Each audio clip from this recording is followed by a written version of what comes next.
Okay, good day guys, no? Meron kaming service dito na Samsung, no? Kung papansin nyo guys, pag pipindot natin yung start, hindi walang reaction, no? Dapat kasi iilaw kagad yung water label, no? So wala siyang reaction guys. Although may tunog siya, no? Yung tunog niya ay tining, no? Pero walang reaction kasi pag once na start nyo yan guys, dapat tatakbo na kagad yung water label, no? So ibig sabihin guys, wala siyang reaction, yan, no? Yan, wala, no? So dapat guys, pag i-start nyo yan, iilaw kagad yung water label. So ibig sabihin, para good yan, mag-iilaw yung water label. So wala siyang function. So nandito kami ngayon guys sa Imus, Cavite, no? So service namin ito from Santa Rosa, Laguna to Imus, Cavite, no? So ang gagawin namin dito guys, subukan muna namin i-repair itong board, no? Para baka kaya pa natin ito gawa ng paraan, no? Bago natin palitan ng bago, no? Although meron naman tayong bagong board, pero as per request kasi ng customer, kung kaya pa daw i-repair, repair muna natin. So i-repair namin to yung board guys, no? Ayan, so sundan nyo lang guys yung video, baka ma-encounter nyo ito.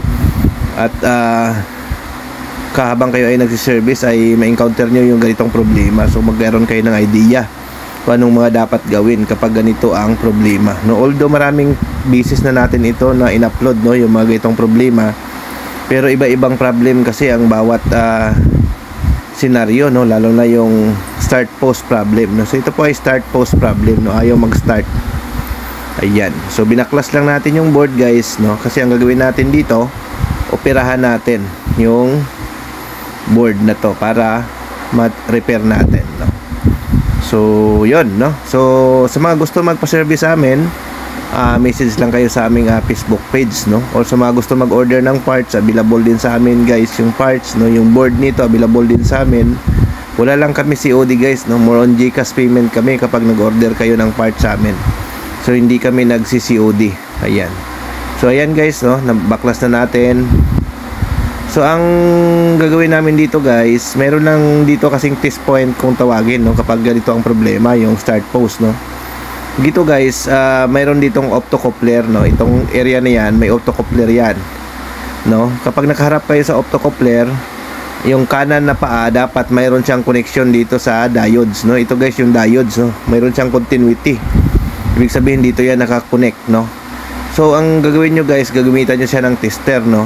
Tingnan nyo kung may continuity, no?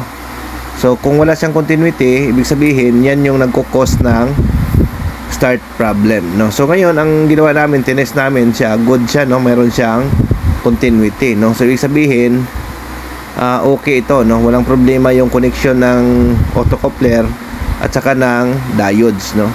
So ngayon in-next namin na iti-test guys itong capacitor, no? Mayroon ditong capacitor guys na C160, no? C160 capacitor, no? So iti-test natin, no?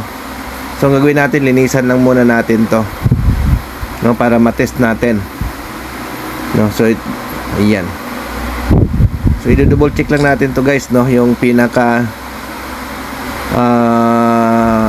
autocoupler muna na tingnan natin, i-sure lang natin na mayroon siya talagang connection, no? So linisin natin to, no? Double check lang natin guys, no, kung mayroon siya ba talaga, no? Baka kasi iba yung tinamaan ng test prods natin, no? So kailangan doon siya sa paa ng diodes, no? Then doon naman sa paa din ng optocoupler, no? So kung nakaharap kayo sa optocoupler, bandang kanan guys, no? Yan. So testerin natin. Ayan, gamit tayo ng tester, continuity, paa. Ayan guys, so umilaw tester natin, ibig sabihin good siya, no? May continuity siya, yan, no? Yan. So ibig sabihin buo yung connection niya. So wala, confirm na walang problema yung connection ng optocoupler at saka ng diodes, no? Next natin guys, itong capacitor, no, C160, no? So ito yung titesterin natin. Ang pag-test nito guys sa capacitor, para may idea kayo, gamit kayo guys ng resistance, no? Tingnan nyo kung mayroon siyang resistance value, no? So dapat yan, kapag tinest natin yung capacitor na yan, kasi yan protection yan eh, so yung mabilis siya nag-short, no? So dapat guys, ayan, mayroon siyang resistance. So binalik na, dapat wala. So ayan, no, pansin nyo, mayroon pa rin, no? So kabilaan guys, mayroon siyang resistance, kilo ohms guys yung reading niya. no? So ibig sabihin kapag may kilo ohms tayong makukuha, nadadaanan siya ng power, no? So ibig sabihin shorted siya, no? So ang gagawin natin guys, alisin namin to, no? So inaalis lang to guys, no? Hindi na kailangan palitan to guys, alisin lang to. Yan, so yun, naalis na natin. So yun, nung naalis na natin guys, wala na tayong pinalit dyan, no? So tinanggal lang natin yan.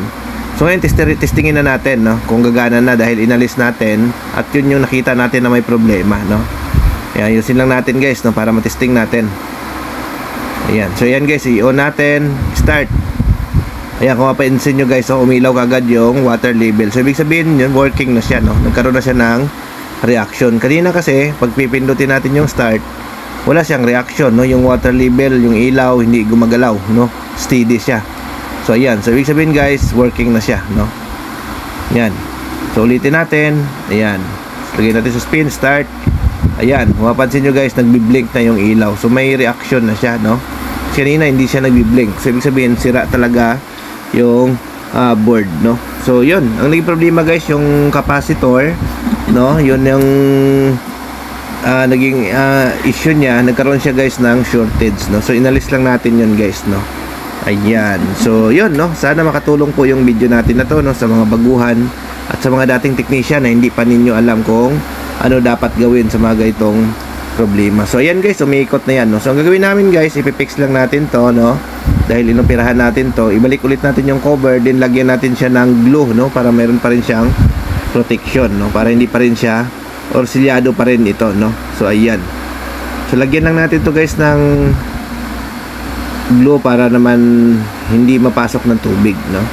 So ayan, so ganun po ang ginagawa natin dito, no? After that guys, ayun, ayos na ito, no? I-fix na lang natin, no? So kung gusto niyo magpa-service sa amin, pag hindi niyo kaya itong gawin, text lang kayo sa aming cellphone number na nandyan sa ating screen, no? So ayan, so working na po guys. Ayan, nagwawas na yan. Ayan, so okay guys, thank you, bye bye.